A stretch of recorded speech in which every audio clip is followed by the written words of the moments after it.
Hare Krishna.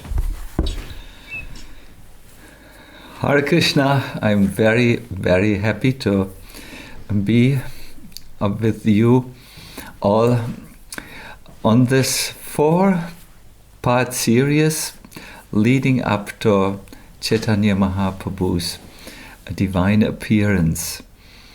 You will see as we are going through the Tattva and the Leelas and certain bhajans of Chaitanya Mahaprabhu, he will for sure come into our hearts. We will for sure have a very good relationship, a personal relationship to him. And then when his actual date of appearance comes, the Gurpurnim, we will be able to receive him in a well-prepared heart. Most probably the appearance of Lord Chaitanya in the temple of the heart, or in the innermost core of the heart, is the most valuable gift in this human form of life.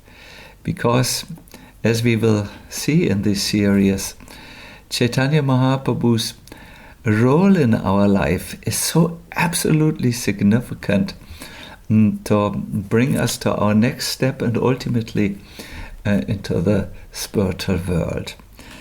So I would like to start this series today with a prayer. Namo Vishnupadaya Krishna Prasthaya Bhutale Srimate Bhakti Vedanta Swami Niti Namine Namaste Saraswati Devi Gauravani Pracharine Nirvishesha Shunyavadi Paskatyadi Shatarine Deyam Sada Paribhava Gnamabhishta Doham Tirtaspadam Shiva Virinchi Nutam Sharanyam Brityati Hang Pranatapala Pavapti Potam Vande Mahapurushate Charanadavindam. The last text is a verse from the Srimad Bhagavatam, which we will soon hear in its English translation. But before, I want to ask you a question. How do you actually know anything about the spiritual world? Our eyes have difficulty to look into the spiritual world. Rarely do we hear something from the spiritual world. How can you ever know anything really about the spiritual world?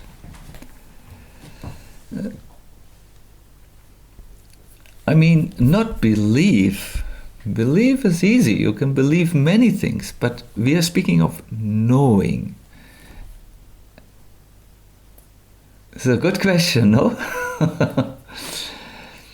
My dear listeners, you can only know about the spiritual world when you hear from devotees and you taste and experience the reality from the lips of the devotees. Let me give you an example.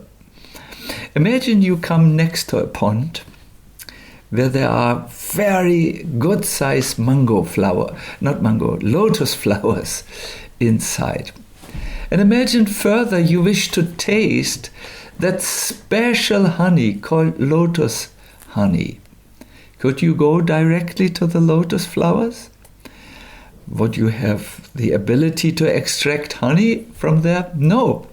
Someone who wants to have the taste of lotus honey will have to go to a beehive just next to that pond with the lotus flowers and go to the bees where he will take the honey and taste it.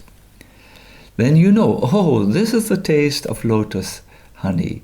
You cannot go directly to the lotus flower to get the taste of lotus honey. In much the same way it is when we approach a transcendental personality like Chaitanya Mahaprabhu, or for that matter any transcendental subject that is beyond our senses.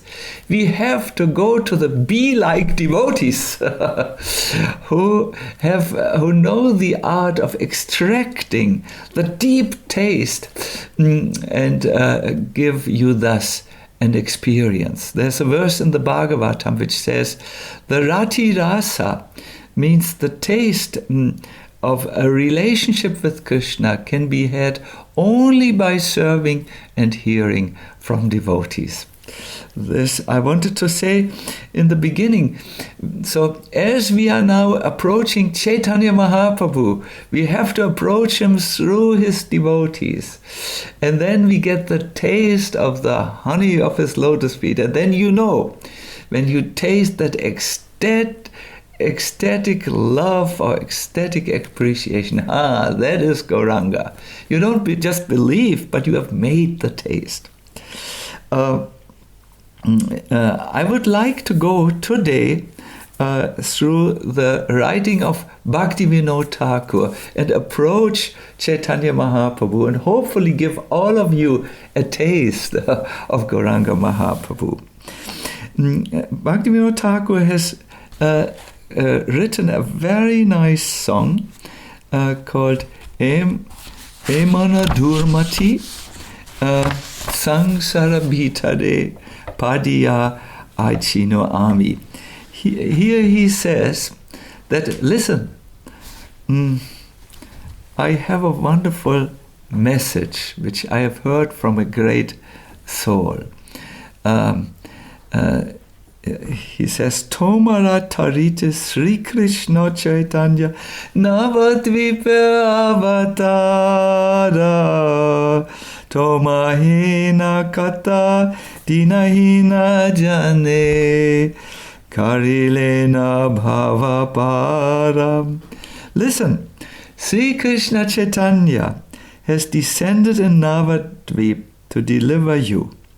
He has safely conducted many humble and fallen souls like you across the ocean of material existence. So he says, listen, there's an avatar which has tremendous potency to bring souls across the material miseries. Now an avatar has to be confirmed by scripture. And there is a wonderful scriptural quote which introduces us to the tattva of Chaitanya Mahaprabhu, to who he is. There we find in the Ananta Samhita how Brahma, the creator of the world, is a little bit worried. He says, what will happen to my creation in the age of Kali, where there is such a materialistic influence everywhere? So deciding that the only capable person to answer this question is Lord Vishnu himself, the maintainer of the creation, Brahma goes with folded hands to Lord Vishnu. He goes to the ocean of milk and he asks, and he prays the prayers, and he then gets a direct audience of Vishnu. And he asks him, "O Jagat Guru, Mahavishnu, please tell me, how will religion be maintained in the age of Kali? And who will be able to maintain the path of Dharma in this very troublesome time?" And then the Lord replies to him. He says, listen, Brahma, and listen to everyone on this call. Listen to your Gauranga, Yashoda Dulal, Gokumar, and Venkatavata. This are the four whom I see at the moment.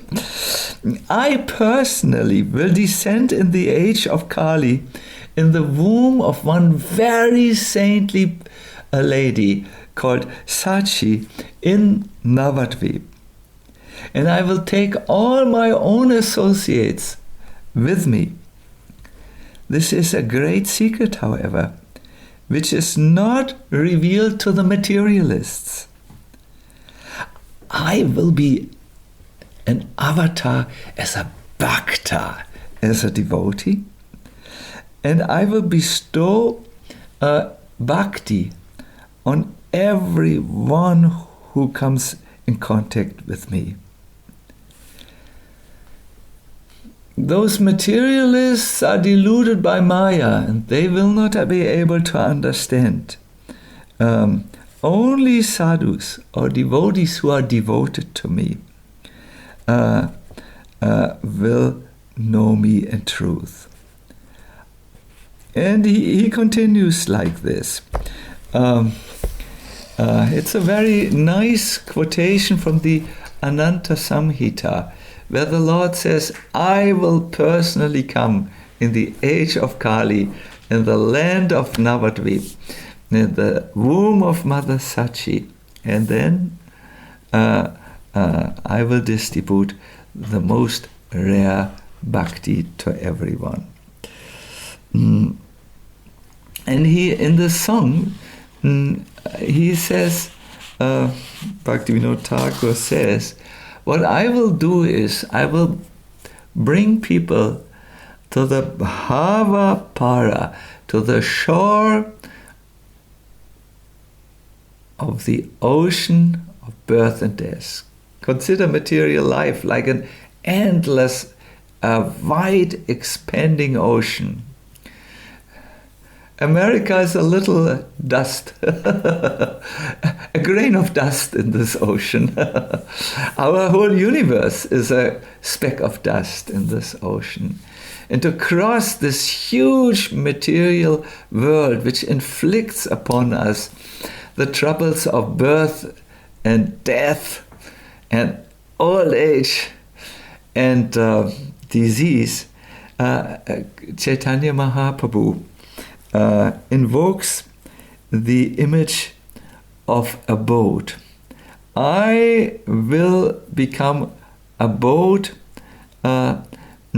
which helps people to cross the ocean of material existence. Someone who is at the shelter of Chaitanya Mahaprabhu does not have to worry. The Lord himself will guide us over the difficult to navigate complexities of this world. And then Bhaktivinoda Thakur, the bee who will bring us the lotus honey of Lord Chaitanya's lotus feet, continues.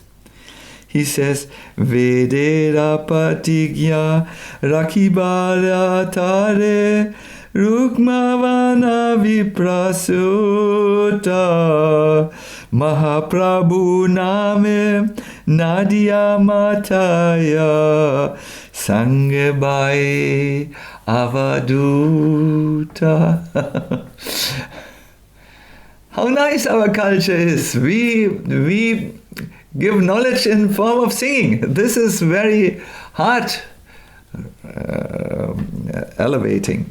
So this is what he says. To fulfill the prophecies of the Vedas, this Lord has appeared with a golden complexion. As the son of a Brahmana, he bears the name Mahaprabhu and has driven all of Nadia mad with prema in the association of his brother Nityananda.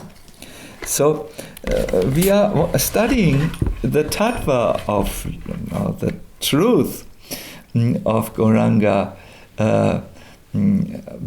from the bee Bhaktivinoda Thakur, who has gone to the lotus of his feet and distilled for us the essential truth of it.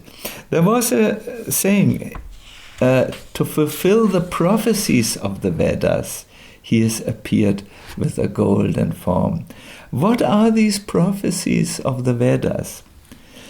My dear listeners, in preparation to this verse, I have found prophecies from 21 Vedic scriptures which foretell the advent of Chaitanya Mahaprabhu. And I have collected a few here before me, but if I read to them, all of them, you would faint. So therefore, allow me to just take a little statement from the Upanishads, the Mundaka Upanishad, where it says, when any jiva sees the golden Lord Mahaprabhu, they become wise, free from the reactions of all their karma. They become pure and obtain supreme equanimity. We will later show a photo of Lord Chaitanya, and I will guide you to meditate about this, so that in your heart you can see the Lord, and this is an exercise in becoming free from all bad karma and becoming wise. The Lord is also mentioned, for instance, in Mahabharata, where it says, Suvana he varno he mango varangas chandanangadi. His complexion is golden. His limbs appear like molten gold. His beautiful body is adorned with sandalwood paste and flower garlands. He accepts sannyas, etc. There are also many very amazing descriptions about how he is Krishna himself. Anta Krishna, Bahir Gora. He's inside Krishna and outside has a golden complexion. And the scriptures really extol him in many, many, many ways, so that you can be sure that this is really the Lord. If the devotees say and the scriptures say, you can be sure. Now this golden Lord who came in the age where we are most disadvantaged for spiritual life, has two missions. One is an internal mission, and the other is an external mission. I will ask Venkata Bhatta to now project the slide number 1 for all of you. This external mission was that the Lord wanted to spread the holy name all around to every conditioned soul. His reason was that because Krishna is identical with the holy name, when one can chant the holy name, one will meet Krishna. So he would sing this beautiful song with holy names of Krishna. I will sing it one time for you, and then we will all sing together. You can already look at the beautiful photo of Lord Chaitanya.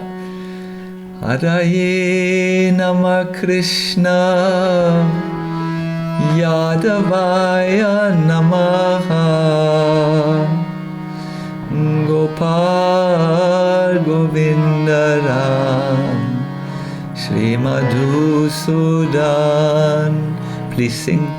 Haraye Nama Krishna Yadavaya Namaha Gopal Govinda Ram Sri Madhusudan. You can see Mahaprabhu, his arms spread out, encouraging all of us to sing the names of Krishna as he walks by the river Ganga and goes to the house of Srivas Thakur where he sings. And please, let us sing again.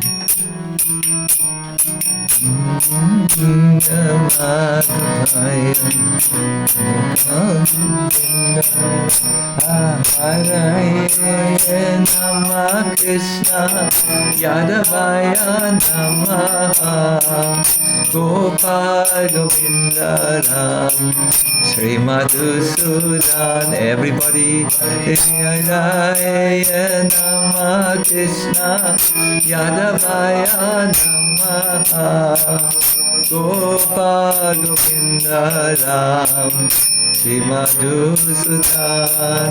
And then Hare Krishna, Krishna Krishna, Hare Hare, Hare Ram, Rama Rama, Hare Hare, Hare Krishna, Krishna Krishna, Hare Hare, Hare Rama, Rama Rama, Hare Hare. Thank you so much. Please leave the slide. In this form of spreading the chanting of the holy name, he's known as Gaura Singha, the golden lion, or another name is Gaurahari. He's known or compared with a lion for 5 particular reasons. First, he has a golden complexion, just like a lion. Then he has a slim body, but a broad chest. Then he has a long hair, just like the lion, with a mane. Then the Lord appeared in the Singha Rasi, that is an astrological zodiac sign of Leo, of the lion. And finally, his chanting woke the conditioned souls up. It was such a powerful vibration that anyone who heard the chanting of Chaitanya Mahaprabhu experienced 2 things.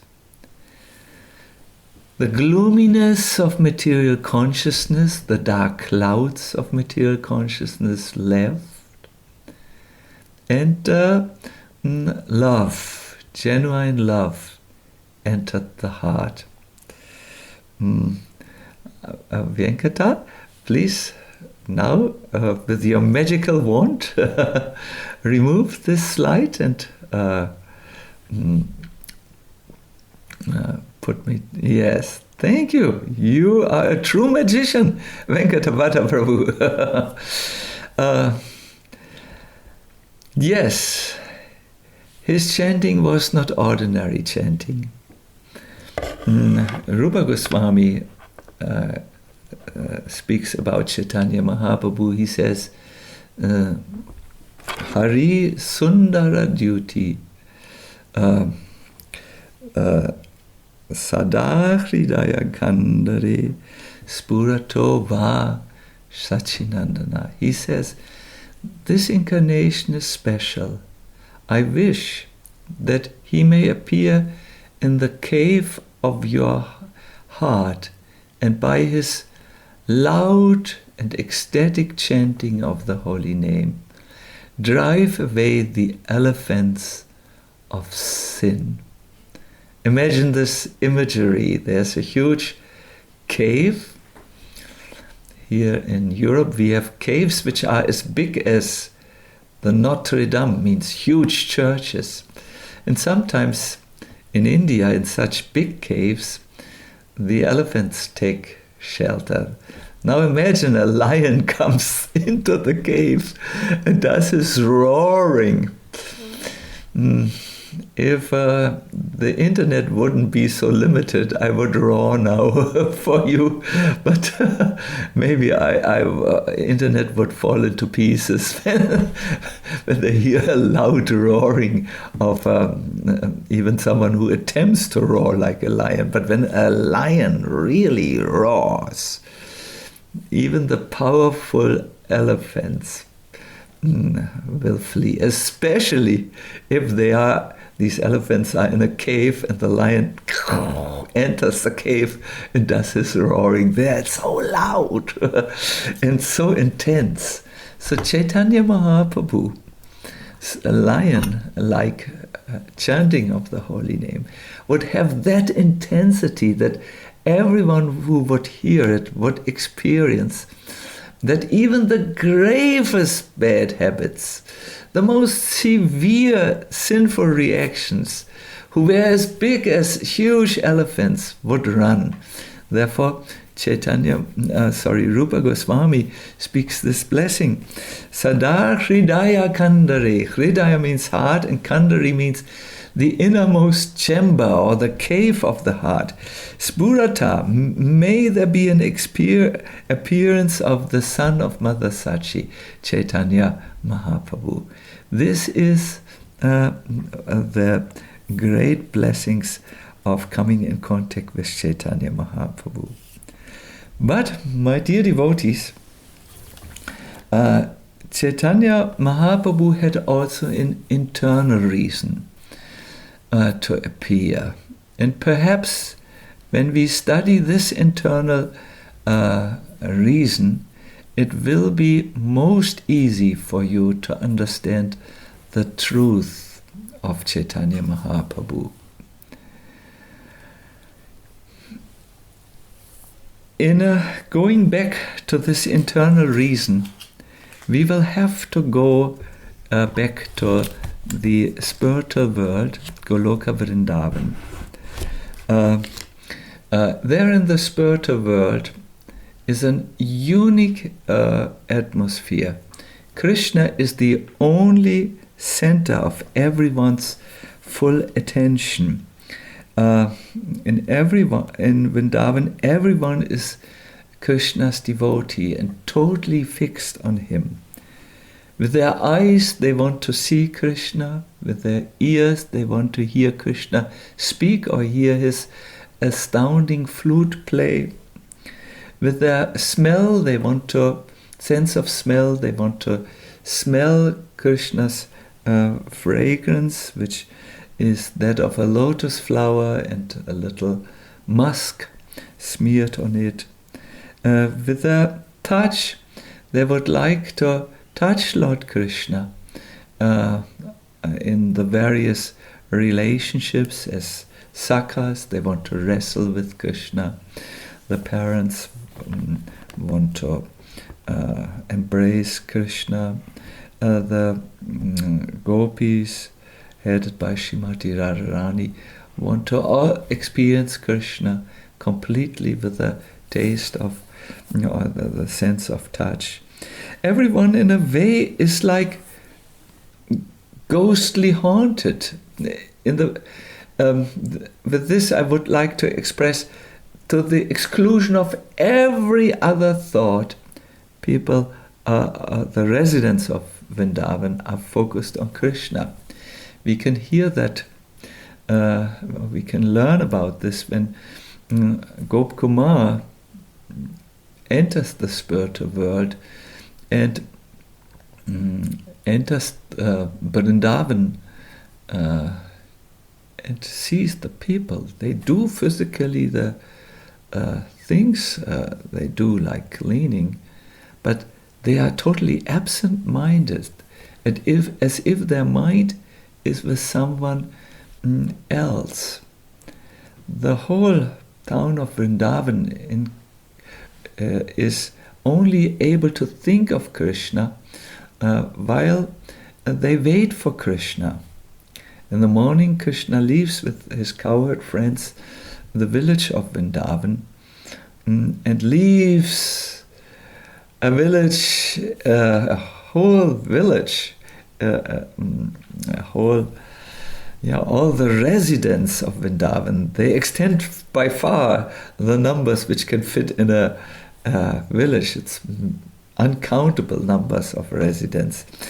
And he goes to the out into the forest to herd the cows. Then in the evening, Krishna returns, and my dear audience, everyone is there, just watching to the direction where Krishna will come. And they then see, first of all, a big cloud of dust. It is raised by the hoofs of the cows. Then they see different devatas coming down to touch that dust. Then as they strain to hear, they hear laughter and the playing of flute. But no, it was the air rustling into coming into some bamboo forest, and the bamboo made a sound as if it is Krishna's flute sound. But yes, then they can hear soft strains of flute melody, and they totally fall in love. Some of the residents of Vrindavan had fainted during the day in Krishna's absence, and they need to be carried on stretchers to the town's gate. And then finally there's a bluish light flashing over the horizon. It emanates from one bluish boy who's there, Lord Krishna, and it fills everyone with great happiness. Now amongst them is one devotee, Krishna's highest devotee. It's Srimati Radharani. In Krishna's absence, she had said, "Oh, my dear companions, I do not know whether it is day or night, whether it is morning and whether it is evening. My heart so much hankers for the return of Krishna that my memory, what is right and what is wrong, what is day and what is night, has totally left me." And this devotee, Srimati Radharani, is so absolutely, focused on Krishna that her cries in separation from Krishna make stones break. Then when she sees Krishna, she's helped up from her bad state. When Krishna returns, she's helped up from her bad state. And when Krishna sees Srimati Radharani, he becomes speechless. Krishna at that time develops a desire to know why Radha is so absolutely attached to him. He wants to know, what is the nature of your love? How can you be so attached to me that in my absence you are fainting? And he also wants to know something else. What exactly do you so much appreciate in me? And finally he wants to know, when I reciprocate your love, what kind of happiness do you exactly feel? My dear audience, have you ever loved? And have you ever been loved? Perhaps you have asked yourself, when there was maybe a child who loved you so dearly, what exactly is that love like? And what does this little child find so fascinating in me? I mean, I think I'm an ordinary person, but the child sees something in me. And then you might have asked, if I show my attention to this child, what exactly is the happiness the child feels? It is these three questions which puzzled the mind of God that brought him to make this appearance of Chaitanya Mahaprabhu. He wanted to find out. Once he was sitting with Radha, and he took Radha's hand in his hand and said, Radha, I can't understand your love. I think I would have to change roles. I would have to become a devotee of myself. I would have to become a worshipper of myself, and then experience that love which my devotees feel. Radha said, I think the love would be too heavy for you to bear. You would swoon and faint. But when she saw that Krishna was determined to go into the role of a devotee and understand love of Godhead, then she said, okay, so when you swoon and when you fall on the ground, I will cover yourself with my effulgence, so that when you fall, you will not bruise your body. My dear listeners, what we hear here is something which has to do with extraordinary love. And it is this extraordinary love which Chaitanya Mahaprabhu came to taste. He is Krishna. Inside he is Krishna, Anta Krishna, and Bahi Gorai. Outside he is the golden form. He is Krishna who is covered with the effulgence of Radha and who is now in the mindset of Radha, who is in the mindset of a devotee of Krishna. And he wants to both taste that love of Krishna and teach it. Srila Prabhupada used to speak about this aspect.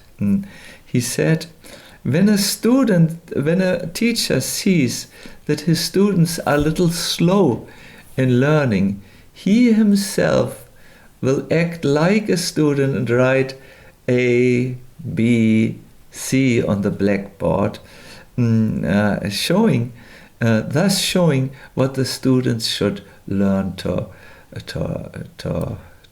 or what they should know, really. So here, God himself takes on the role of a bhakta, of a devotee, to teach all of us, do it like this, do it like this. This is how you do it. This is how you know me. This is how you come in contact with me. This is the speciality of Gauranga in Avatar. I will now have to ask Gaur Krishna, my assistant, to just go there and get the little book When Good Fortune Arises. Because, my dear devotees, my dear friends, if you want to know the secret of Chaitanya Mahaprabhu's appearance, then you have to know the secret of crying in love. We already know to cry when our body is hurt. Oh, at the dentist we may cry. We know when our mind is hurt and our feelings are hurt. And we cry because we are misunderstood. But do you know the crying of the soul? This is something which we have to learn from Chaitanya Mahaprabhu. He used to say, Ayinanda tanuya kinkaram patitang mam vishame bhavam buddho kripayata vapada pankaja stita duli sadrisham vichintayam. I am your servant Krishna, but somehow or other I have fallen into this ocean of nescience. Please pick me up, shower your mercy, and make me a particle of dust at your lotus feet. We should always be praying, Krishna, please help me. Chanting Hare Krishna means that the soul is crying, Hare Krishna, Krishna Krishna, Hare Hare, Hare Rama, Rama Rama, Hare Hare. Oh Krishna Shakti Radharani, oh Krishna, please engage me in your service. I am fallen. Do you know how to get Krishna? Huh? Dayal Gauranga, do you know how to get Krishna? Yashoda Dulal, Gokumar, Bhakti Center, and Venkata Vata Prabhu. What is the price? To go back into the land of love, to go back into the land of ecstasy, to go back into the land of ecstatic, full-bloomed relationships. The price is crying. And this is something which Krishna wanted to learn in this avatar. That is his internal reason. He wanted to learn the art of love by feeling like Radharani, his topmost devotees. I have something which I wanted to read to you. It is from His Holiness Gaur Govinda Maharaj. He speaks about what is called Atma Krandan, that deepest inner urge, the urge of the soul who cannot feel satisfaction in this world by knowing it's not the place of satisfaction. Crying and crying, the soul is crying, uttering this Harinam. If you chant in this way, then you will get Krishna's mercy miraculously, unexpectedly. Nothing is impossible for Krishna. It is impossible for us, but Krishna wants that. The only lacking is with us. I like this. You know, when we hear about the Gauranga avatar, we can definitely hear about many scriptural quotes. We can hear that which is worshipped by the impersonalists, the Brahman, the huge energy and the divine effulgence, is the effulgence of his body. That ultimate realization of the yogis who wish to see the Lord in the heart, that is one aspect of his being. We can hear many of these wonderful verses, and I want to direct you to Chaitanya Charitamrita, where you will find them. But I also feel we need to understand the mood. What did he come to teach? What did he wish to bring to our attention? He wanted to bring to our attention the crying of the soul for the Lord. There will be a time in all of your lives where you understand that your various strategies, your various tactics to become happy in this world do not serve you to reach this goal. At that time, you will go deep. You will go from the cry and from the feeling dissatisfaction in the physical body to the dissatisfaction of the mind, and then you will see something very sweet, the the yearning of the soul. The tears of the souls are not miserable. The tears of the souls are not to be feared by us. The crying of the soul is very sweet. These tears are not salty tears. They are the sweet tears of love. And as we will see in the ongoing sessions, we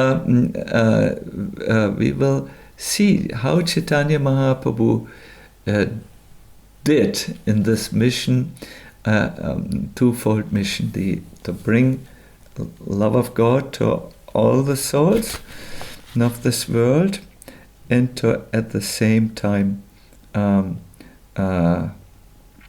become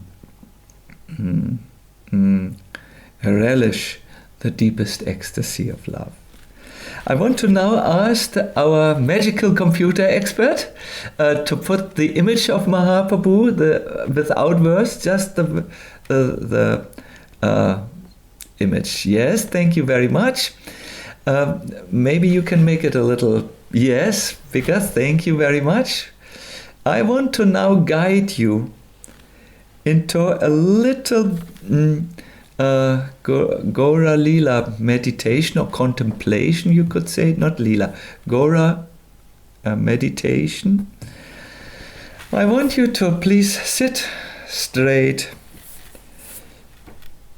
in your chair or on your floor and look at this image of Chaitanya Mahaprabhu.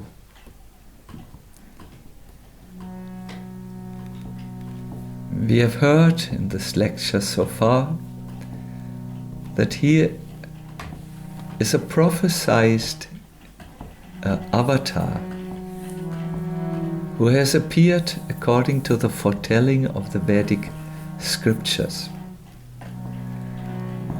And we have heard that he has come to guide souls to the other side of the ocean of birth and death. We have heard also that he is Krishna,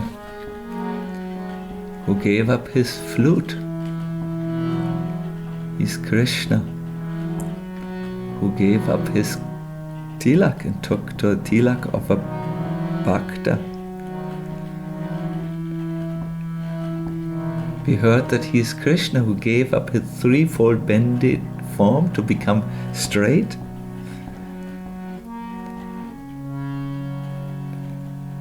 He gave up his peacock feather to be there as a bhakta.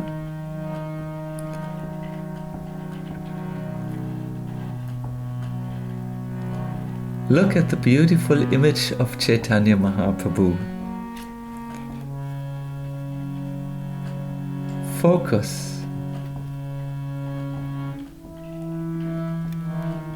Do a few deep breaths. Only look at the photo of Gauranga Mahaprabhu. When you're ready, close your eyes.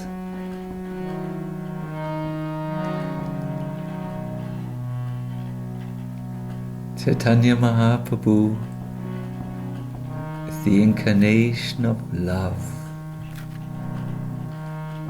He has a beautiful effulgence that lights up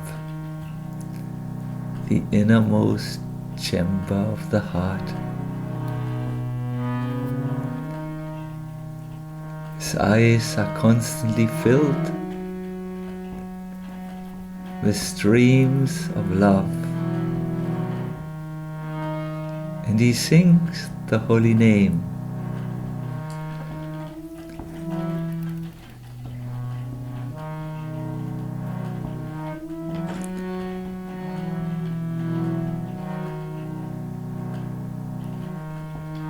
Krishna, Krishna, Hare Hare, Hare Rama,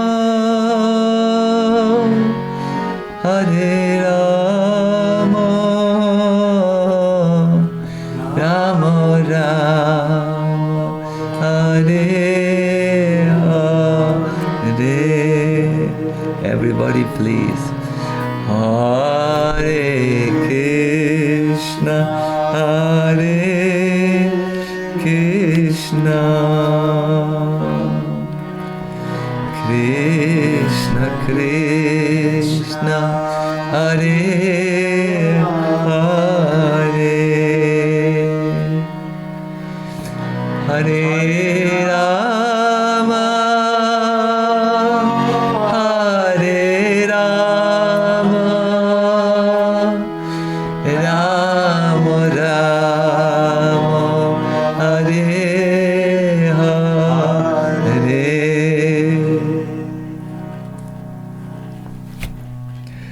Thank you very, very much.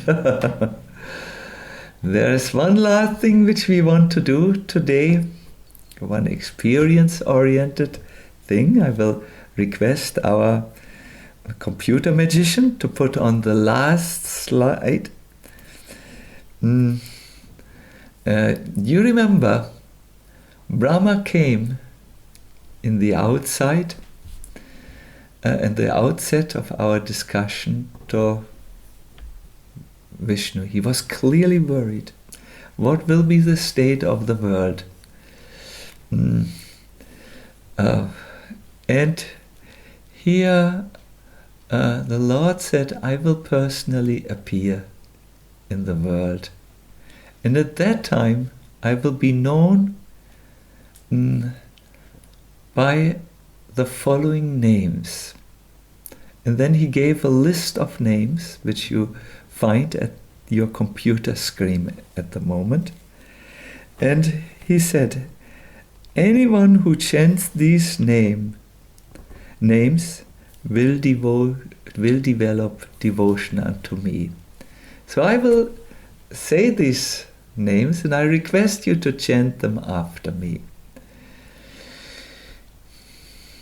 Krishna Chaitanya Gauranga, Krishna Chaitanya Gauranga, Gaura Chandra Gaura Hari, Gaura Chandra Gaura Hari, Sachi Sutta Prabhu Gaura, Sachi Sutta Prabhu Gaura, Namami Bhakti Dani Me, Namami Bhakti Dani Me.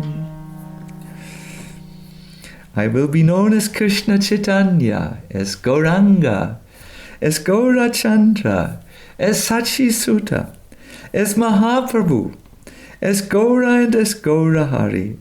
Chanting these names will bring devotion to me.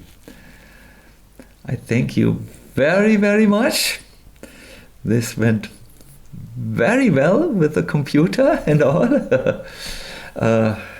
I want to now ask you to see if there are any relevant questions which you would like to ask in regards to Chaitanya Mahaprabhu.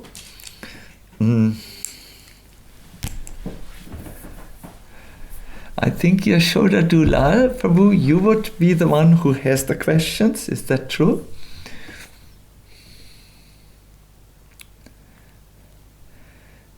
Yashoda Dulal has fainted in ecstasy. Maybe his good wife can help him to reach his table.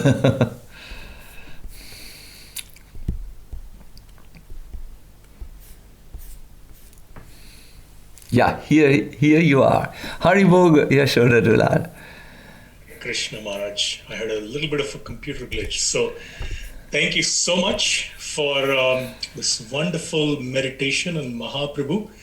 And now, before we get into questions, of which we have a few good ones, I would like to share my screen. And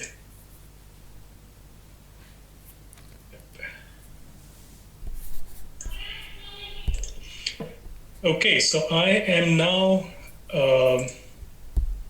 sharing my screen. I hope everyone can see it. So this is the first of 4 sessions, Gaurangira Duti Pada. So we're going to have 3 more sessions after this. The next 2 sessions are going to be pastimes of Lord Chaitanya. And then we are going to have Lord Chaitanya's teachings in song on March 27th, same time every Saturday. This series is organized by the Bhakti Center, and it's co-hosted by many yatras in the New York, New Jersey, Pennsylvania, and even Virginia region. So you can see their names here. It's kind of New Jersey, Tobacco, Central New Jersey, New York, which is the Brooklyn Temple, 26 2nd Avenue. It's kind of Bergen, Richmond, Virginia, and then Geetanagari Eco Farm in Pennsylvania. So I have a few questions, and I'll start off with Mukunda Russell. Should we primarily worship Lord Chaitanya as Krishna himself or as Krishna's devotee? What is the difference? Chaitanya Mahaprabhu, you have to think of two things. Yes, primarily he is Krishna's devotee who has come to experience what Srimati Radharani, the paradigmical devotee, the highest devotee, wishes to experience. But he is at the same time the Supreme Lord. And therefore, we should be very, very careful with him. We should not see him in a loose way. When I will talk in the next session about the pastimes of Lord Chaitanya, I have decided to pick those pastimes where you see how he performs true miracles. Because for us conditioned souls, it is easy to pull transcendence on our level, and therefore it is good if we are mindful of the absolute amazing Shaktis which reside in the Lord. So a healthy balance is good. When you approach Lord Chaitanya, you ask, should we concentrate on him as a devotee or as the Lord? I would like to offer a third possibility in which you can concentrate on him. Think of him as a devotee teacher who has come to give you something extraordinary. If you follow the process of Chaitanya Mahaprabhu, then you will receive a delightful result that is not possible to be received in other ages. And most probably in the other questions which will come, I will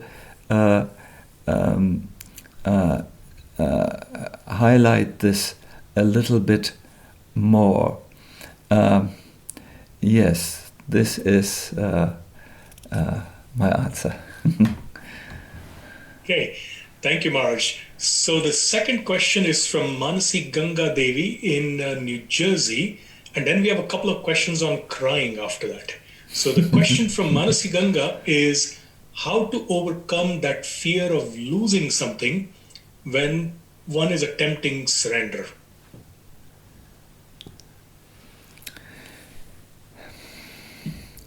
When you attempt to surrender to Chaitanya Mahaprabhu or to Krishna, you should know the person to whom you are surrendering. During the Second World War, my father had to surrender to the Red Army, that's the Russian army.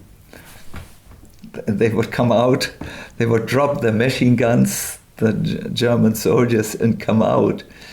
And they were not treated very nicely. They got one thin soup, and if they were lucky, maybe one slice of dry bread a day. And they were really treated as prisoners of war. in a very bad way. So since that time, we conditioned souls, not since that time, but we conditioned souls are fearing, oh no, if I jump, will the Lord be there to catch me? If I surrender, will He accept me and take care of Him? And the fear to lose something or to be disappointed in some ways will only go if you inform yourself again and again about the nature of the Lord, the mind of the Lord, the opulences of the Lord. Prabhupada made this very clear in Mumbai. He said, how will you surrender to Krishna if you don't know Him? It's not possible. To know about Krishna, Prabhupada said this in another lecture, is compulsory. I might even find this quote, which is really, really an amazing quote, which he gave. Really amazing. Yeah, it is compulsory. You cannot avoid Krishna Katha. If you avoid, then you are putting yourself in a dangerous cycle of birth and death. It is not fiction or whims. It is compulsory. It's imperative. Everyone should become Krishna conscious. If he does not become, then he is risking his very life. So the fear to surrender to Krishna will go only if you know about Krishna. The idea of surrender is frightful. Everything for another and nothing to me, it's frightful for us. But if you know who the another is, who Krishna is, then you will actually feel there's nothing better than to do for me than to surrender to Him. Thank you, Maharaj. So there are 3 questions now on crying. I'm going to combine maybe 2 and 3. Hemant asks, I have never any experience of meeting with Krishna from time immemorial. So how can I genuinely cry for Him when I don't really feel like crying? And Karem asks a similar question, how to cry for Krishna under Maya influence is so difficult. Maya's influence. Very good question. Please listen now very carefully. It is a very relevant question. I will answer it in a deep way, so you will have to concentrate a little. My dear listeners, there are 3 ways of living a life. There are thousands, but 3 categories. One is you focus on your desire on the senses. Then you wish to have money so that you can get a lot of good sensual pleasures. A house in California, where it's a little bit warmer than in New York. Good food, good movies, good facilities to do everything. That's one level of existence, living the life of the senses. Then there is a deeper level. That is living a life where you can find out what is your purpose, what you could do in this life, what defines you as a person. Look at the 2 devotees here from the Bhakti Center, Dayal, Gauranga and Yashoda Dulal. They do this not to get money for sense gratification. They don't get money for it. They do it because they feel this is our purpose in the Bhakti Center, to give spiritual nourishment to the community. Someone who works on that second level does not care so much about money. We all need a little to eat our chapatis, but on the second level, the primary focus is to live a life of purpose, or the Swadharma. Yes? Now going a little bit deeper, there's a third level, and that's the level where you care only about one thing, that is growth, transformation, purification of the heart. Now check yourself, whoever asked the question, and you will see, sometimes you are on the level of the senses, you want to just have good food, sleep maybe nicely, and other such things, have nice experiences in the world, where you make nice walks, nice sceneries. Sometimes you're on the level of the of your purpose. No, my life is meant for something. And sometimes you say, okay, I have enough of everything, I don't care now for everything. I only want to grow. I only want my transformation. I only want to develop Krishna consciousness and purity in the heart. Now, a person who is on the level of the senses cannot fathom or imagine how a person could ever desire something regarding to his purpose. He can also not imagine, if he is engaged in full sense gratification, how someone can think only about his spiritual growth. It doesn't make sense to him to do this.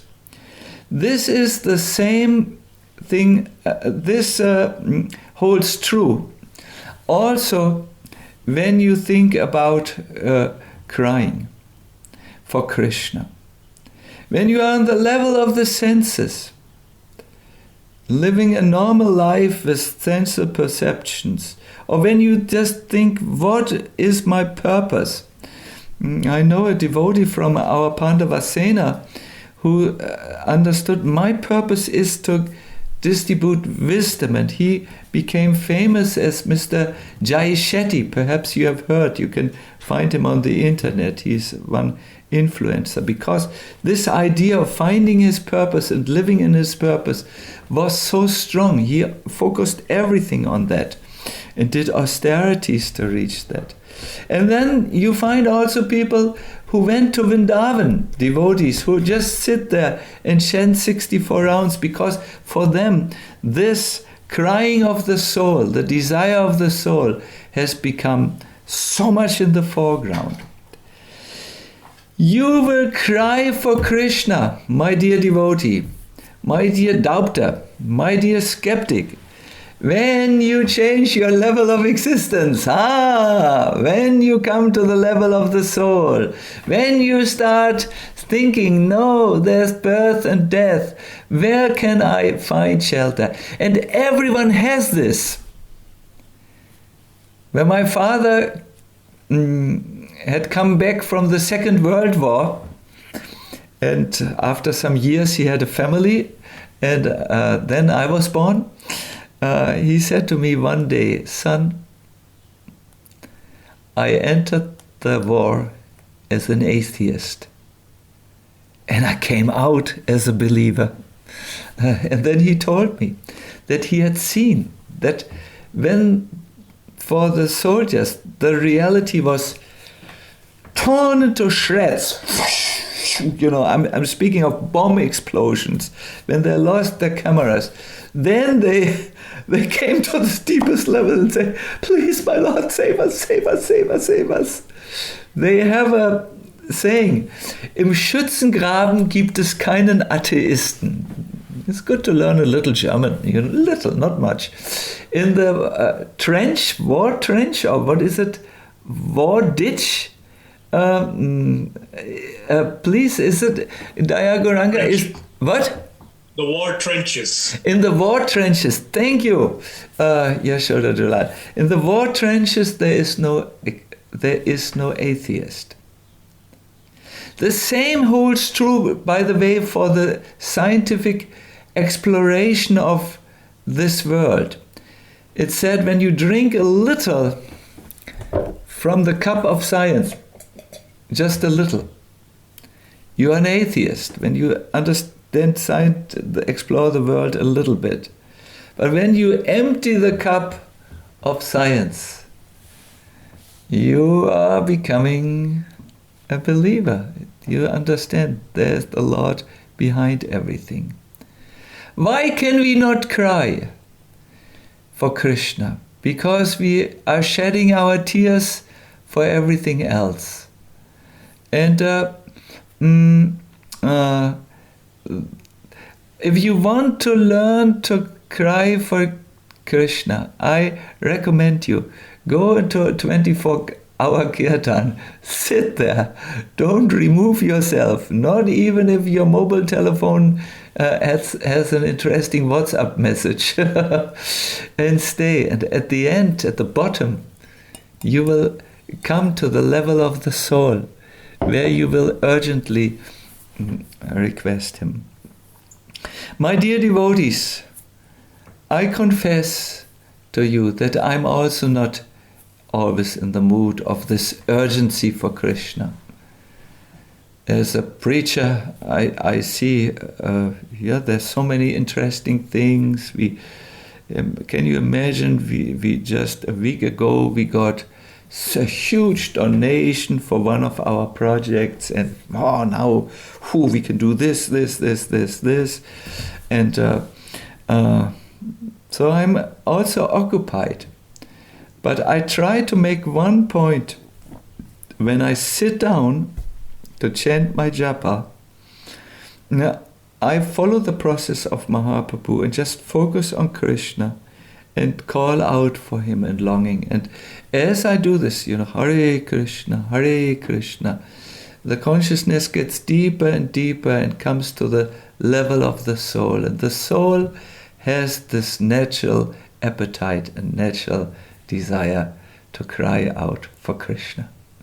It's natural, it's inborn, it's inherent, it's dormant, it's already there. It doesn't have to be created by an imagination. You have to only go deep enough to discover it. Only go through the various covers which are covering the level of the soul, and then it's there, it jumps into your face. Thank you, Maharaj. So a couple of questions, they have a similar strand to them. One is from Divyanam Prabhu in Virginia and his yatra. And the other one is from Janavi Harrison, Janavi Jeevana Devi. Both are about crying out of sentiment versus crying deeply because our soul is crying out for Krishna. So I will ask the question from Janavi Devi because it's more than just that.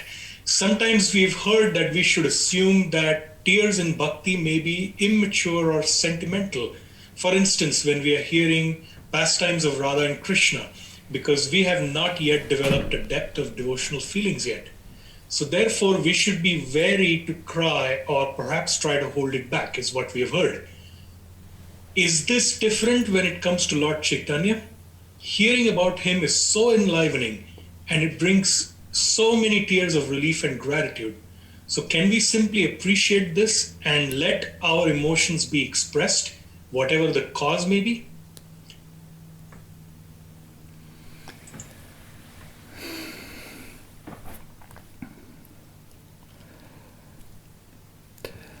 The teachings of Mahaprabhu, as they are expressed in the Shikshastakam in his own words, are to cry for Krishna. This is a very, very important point. When he said, Ayinanda Tanuya, my Lord, I have fallen into the ocean of repeated birth and death. Now please pick me up and bring me back to your lotus feet, just like a pollen of dust should go back to the lotus flower from where it comes. It's this crying, this urgent request, please save me out of this ocean, is a how do you say? It's a cry for Krishna.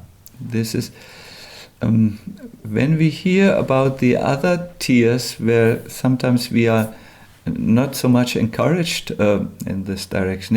It's mixed tears, or it's tears for our own selves, or tears which come from the psychology of the soul.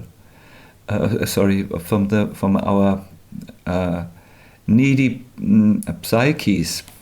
But having said this, when you feel genuine spiritual emotions of either relief that, oh Radha, oh Krishna, I'm so happy that I can really feel that you love me, overlooking all my other qualities, you pick up my devotional qualities, then yes, these can be expressed.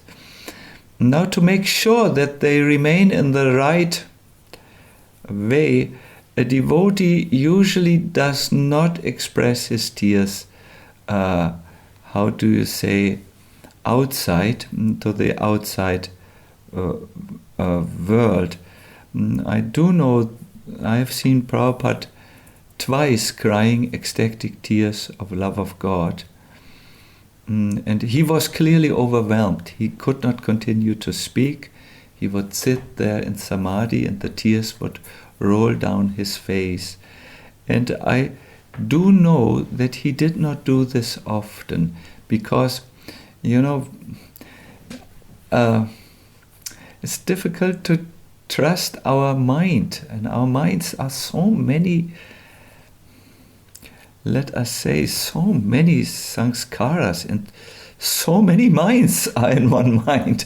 So one mind may be genuine, but another mind might say, oh, if they see me crying, they will think I'm very advanced, and this is good for my likes on Facebook, and so on.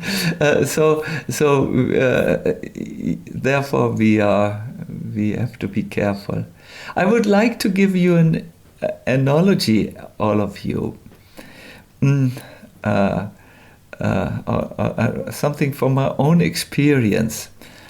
I celebrated a few days ago my 50th birthday. That's 50 years in the service of Srila Prabhupada, and therefore I'm not shy about it, and I'm happy about it because it's a good number. So the devotees had made a little something like a photo album with photos when I first joined and when I came to, and for now, the station, various preaching programs, books, everything was depicted in the photo gallery. And when I saw this, I was so overwhelmed with feelings that I'm such an ordinary person, but Prabhupada picked me up and gave me this life, that these were tears of gratitude. But immediately I could see, if I don't, my training from Prabhupada is, I will not show this. So I looked I turned around and went to the corner. Most probably everyone could see that the shoulders were moving up and down, but in being very deeply moved. And I do think that is permissible. That is all right, as long as we don't to be overwhelmed with feelings, and as long as we don't make a show. And then. Yes, cry for Krishna. I do remember there was one Mataji in amongst our God brothers and God sisters. Leela Shakti was her name, and she would cry, and obviously there was crying. She had not rested enough. Then one cries more when one is tired, and so on. But Prabhupada would encourage her to cry for Krishna. That is. If there is one price, it always says, it is this intense yearning. And this is what Lord Chaitanya came to teach us. This intense yearning for Krishna. That is what you will feel when you study his pastimes. He yearns for Krishna. Thank you very much. So, yes, cry, but make sure that it's not mixed with the false type of tears. Thank you, Maharaj. Do we have time for one more quick question? I know we are a minute or two over. From my side, yes, if you don't get bored of me. We'll ask one more question, and then there might be a couple questions that we leave unanswered and perhaps ask in the next session. Alicia Israni asks, Mahaprabhu came to emphasize the sharing of Krishna Bhakti with all living entities. So for us, practitioners, is that more important, or for those people who can, going to Vrindavan and purifying themselves and chanting the most they can and developing love for Krishna, is that more important? Very good question. I think you need to combine both. If you are only engaged in spreading Krishna consciousness, you might come to the symptom of compassion fatigue, where you're tired, you have overextended yourself. If you are only trying to do a bhajan, your bhajan in Vrindavan, you might feel after some time restless. So I think the combination of both is good on this stage, and I also think it is good on a higher stage, because this balance will help us very much. See, when you only do bhajan, you might get on the side of selfishness. I want to make progress. So when you, therefore, spreading of Krishna consciousness is very good, and I do believe that Prabhupada's example is something where he wanted to teach us regularly. The best is if you have a rich spiritual inner life, then also your giving and sharing of Krishna consciousness is very successful. It's powerful. It reaches heart. It turns heart, and so on. So do both. Be Krishna consciousness at home in America or wherever you are. I do not know where you are. And then share Krishna consciousness. This is a good balance. I will end here. I will give the word to, I think, that our two transcendental brothers, Yashoda Dulal and Daya Gauranga. I wanted to just say one thing in concluding. My dear listeners, Chaitanya Mahaprabhu is a hidden avatar, a Chana avatar, because he did not wish that the world knows that he is Krishna.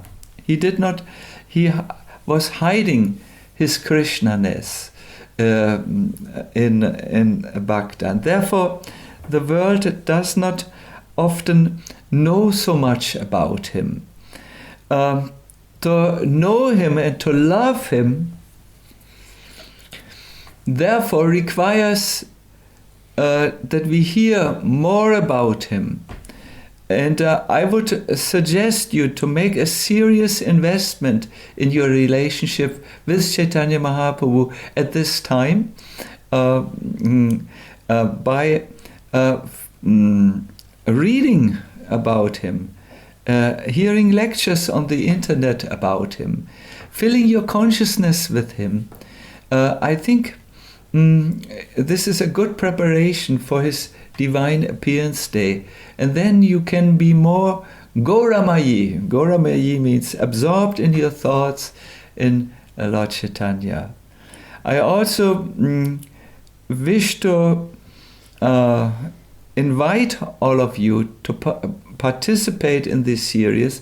I'm not saying this because I'm a person with a personality disorder who needs attention from others. No. at least I'm not aware of this. I'm saying it because the sessions which we will have following this one will really bring you to a deep understanding of Chaitanya Mahaprabhu, so that this most important avatar, the Gaura avatar for our life, will be very close to our hearts. He will come into our heart and he will drive away those things which don't belong there by his mercy and attract the things which must come there, that is divine love. I thank you very much. Hare Krishna. So I will give over now the microphone to the two transcendental hosts. I don't know who